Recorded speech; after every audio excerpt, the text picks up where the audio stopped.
देख रहे हैं A9 न्यूज़, पल पल की खबर। गैस आधारित भट्टियों से मुरादाबाद के पीतल उद्योग को मिलेगी नई दिशा। जलवायु परिवर्तन से निपटने और ऊर्जा दक्षता को बढ़ावा देने के उद्देश्य से मुरादाबाद ब्रास क्लस्टर में कोयला आधारित भट्टियों के स्थान पर गैस आधारित भट्टियों को अपनाने की प्रक्रिया तेज हो गई है।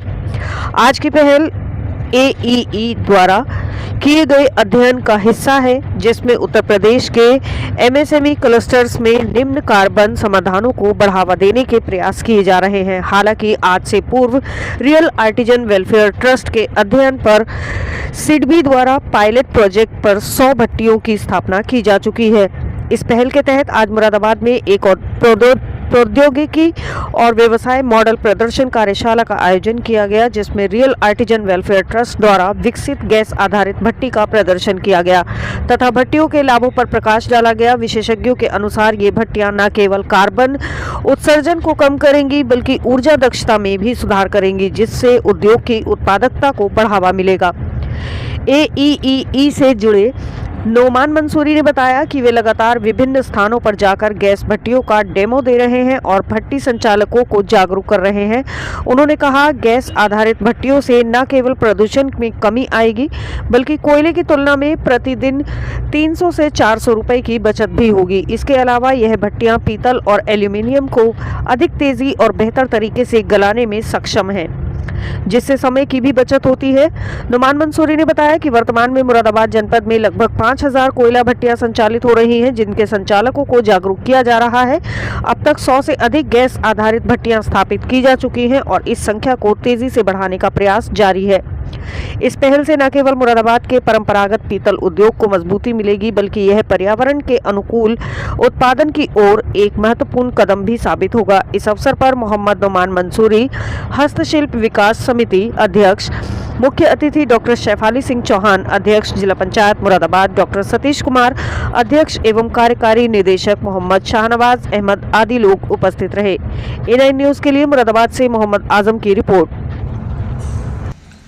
हमारे अधिकारी गणों में MSME और ODOP के हमारे इंचार्ज अवनीश पांडे जी, मृणाल जी, बालेंदु जी और यहाँ मौजूद सभी निर्यातक, एक्सपोर्टर्स, सारे जो काश्तकार हैं यहाँ पे पीछे बैठी हैं, महिलाएं हमारी और सभी मीडिया बंधु, आप सभी का मैं स्वागत करती हूँ, अभिनंदन करती हूँ। देखिए, मेरे लिए आप सब जानते हैं मैं तो डॉक्टर हूँ। मैंने अगर मुरादाबाद के इस कोयला भट्टी से गैस भट्टी में जाने वाली बात को समझा है तो यही समझा है कि जो मैक्सिमम मेरे पास सांस के मरीज़ आते हैं, चाहे वो दमे के हों, कार्बन डाइऑक्साइड पॉइजनिंग के हों, कार्बन मोनोऑक्साइड पॉइजनिंग के हों, चाहे वो ट्यूबरकुलोसिस के हों, ये सभी मरीज़ों के अंदर एक कॉमन थ्रेड हमें मिलता है कि कहीं ना कहीं वो कोयला भट्टी के साथ। इसके अलावा भी डेंजर्स बहुत सारे हैं, नुकसान, संकट बहुत सारे हैं, खतरे बहुत सारे हैं। कोयला भट्टी अनियंत्रित होके फट भी जाती है, बर्न्स हो जाते हैं। आए दिन हम सुनते हैं कि बिल्डिंग गिर गई, ज़्यादा ज़ोर से ब्लास्ट हुआ, क्योंकि हमारे यहाँ जो काश्तकार हैं, जो हमारे दस्तकार हैं, वो सबके सब वहीं रह रहे हैं, बच्चों से काम करा रहे हैं। जैसा अभी दिलशाद जी ने कहा, एडवोकेट साहब ने, कि वो वहीं रह रहे हैं, बच्चों से ही काम करा रहे हैं, उसी बिल्डिंग में वो भी रहते हैं, उसी बिल्डिंग में उनका कारखाना भी चल रहा है और उसी बिल्डिंग में उनके बच्चे भी रह रहे हैं। ऐसे में ज़रा सा भी हादसा बहुत बड़ा जान और माल का नुकसान हो जाता है। माल का चाहे ज़्यादा ना हो लेकिन जान का बहुत ज़्यादा नुकसान होता है। ये हम लोग आए दिन हर महीने 2 महीने में कहीं ना कहीं किसी न किसी ब्लास्ट के बारे में हम लोग पढ़ते रहते हैं। कभी गाँव में हो रहा होता है, कभी शहर में हो रहा होता है। गैस भट्टी की तरफ जाने का जो ये कदम है, ये कदम ना सिर्फ पर्यावरण के लिए है, ना सिर्फ हमारे स्वास्थ्य के लिए है, लेकिन कहीं ना कहीं एक जो धारणा बन गई है कि जितने बच्चे होंगे उन्हें मजदूरी में लगा देंगे, मल्टीपल अमाउंट में बच्चे करेंगे। जो हमारे काश्तकार भाई हैं वो बहुत सारे बच्चे करते हैं ये सोच के कि जितने हाथ उतनी कमाई। जब गैस भट्टी चलेगी कहीं ना कहीं हमारी सोच में भी परिवर्तन आएगा कि जितने हाथ उतनी कमाई नहीं, जितने पढ़े लिखे बच्चे उतना हमारे काम में नफासत आएगी, उतना हमारे काम में एक्सेलेंस आएगी, उतनी उत्कृष्टता आएगी और हम एक नहीं कई सौ दिलशाद हुसैन जैसे पद्मश्री पैदा कर लेंगे। क्योंकि एक सोच ही दुनिया में परिवर्तन लाती है। जब एक छोटी सी सोच शुरू होती है तभी दुनिया में परिवर्तन आता है। हम लोग अगर नहीं सोचते, अगर किसी ने तो सोचा होगा ना कि हमें गुलामी नहीं करनी, इसीलिए आज हम आज़ाद हैं।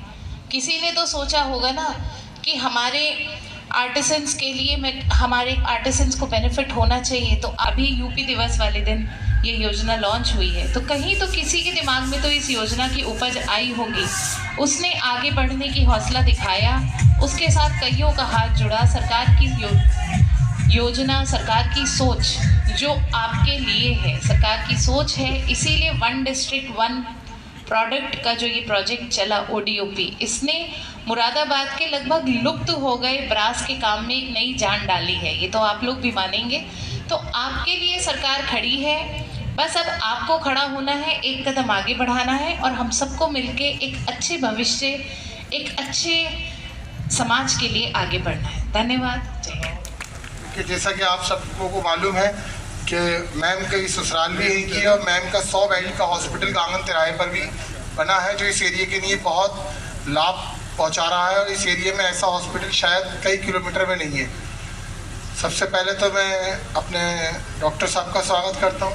दूसरा, हमारा AEEE कंपनी के जो अधिकारी आए हैं नोएडा से, दिल्ली से, उनका, और हमारे बीच आज इस कार्यक्रम की सदारत प्रोग्राम की हमारे पद्मश्री दिलशाद हुसैन साहब कर रहे हैं। इस कार्यक्रम की सदारत जिन्हें सब लोग जानते हैं, तनवीर बारी शमशी साहब बैठे हैं, साजिद मंसूरी साहब निज़ामत कर रहे हैं और मेरे सामने सब राहुल सिंह साहब और राशिद भाई, जावर खां और जितने भी साथी। आज इस प्रोग्राम को करने का जो मकसद है वो आप सब लोगों को मालूम ही है कि जो गैस की भट्टियाँ जो जिस तरह से शहर में लगी हुई हैं, 5000 भट्टियाँ तकरीबन छोटे छोटे आर्टिजन्स कारीगर अपने चला रहे हैं। क्योंकि इस गांव में भी कम से कम मैम 200-300 भट्टियाँ हैं जो अंदर उमरी सब्जीपुर में आर्टिजन्स काम कर रहे हैं। अब पॉल्यूशन वाले वक्त बे वक्त कार्रवाई करते हैं प्रदूषण विभाग के लोग और आके उनको काम को रोकते हैं कि भाई आप इस भट्टी से धुआं कर रहे हैं, कोयले की भट्टी चला रहे हैं। तो इसी को लेके सरकार ने और सिडबी के साथ मिलकर भी यहाँ पर 100 भट्टियाँ स्थापित की गई हैं 1-1.5 साल के अंदर। उसी भट्टी का आज एक डेमो और उसका उद्घाटन डॉक्टर शेफाली सिंह साहब के द्वारा ज़िला पंचायत जी के द्वारा करा जा रहा है। हम ये चाहते हैं कि ये जो आज भट्टी बनी है, जो डेमो आप देखेंगे, जो हमारे यहाँ कारीगर साथी आए हैं आसपास के ढलाई करने वाले, वो लोग इसको अडॉप्ट करेंगे क्योंकि उनके दिमाग में बहुत सारी उलझने हैं कि करेंगे, उन्हें भी लगेगा कि ये गैस से चला रहे हैं, पोल्यूशन नहीं फैला रहा है, तो सिर्फ मेटल का पॉल्यूशन रह जाएगा, वो जो बहुत मामूली सा है। जो मेजर पार्ट है पॉल्यूशन का वो कोयला होता है, और जब कोयले का पॉल्यूशन ख़त्म हो गया समझ लो बढ़िया ही बढ़िया है, उसका स्वास्थ्य भी ठीक है। क्योंकि मुरादाबाद में आप देखेंगे जो TB के पेशेंट हैं, दमे के पेशेंट हैं, खांसी हो रही है, लोग अपने कम उम्र में लोग जा रहे हैं, हमारे कारीगर आप देखें पुराने लोग ख़त्म होते जा रहे हैं। अपने बच्चों को ये काम सिखा नहीं रहे लोग, क्यों कि कोई माँ नहीं चाहती कि मेरा बच्चा भट्टी में बैठे और वो धुआं खाए। तो फिर ये हस्तकला का होगा क्या, हैंडीक्राफ्ट का। हमारा काम है हैंडीक्राफ्ट को प्रमोट करना, डेवलपमेंट करना, हस्तशिल विकास। तो विकास तो तब होगा ना जब नौजवान पीढ़ी इस काम में आएगी। अब हमारी गवर्नमेंट से बार बार ये मांग है कि स्किल ट्रेनिंग सेंटर खोले जाएं, लोगों को वहाँ ला के ट्रेनिंग्स दी जाए, एक अच्छा उन्हें स्किल्स दिया जाए, हुनर दे के उन्हें सर्टिफिकेट दिया जाए, उन्हें सम्मान मिले, जिससे कि अपने बच्चों को ये काम रोज़गार सिखाएं। अब जैसे हमारे बीच में पद्मश्री दिलशाद हुसैन साहब मेरे साथ खड़े हैं, तो आप देखिए इनकी कला को हमारे देश के प्रधानमंत्री जी, राष्ट्रपति जी ने सराहा।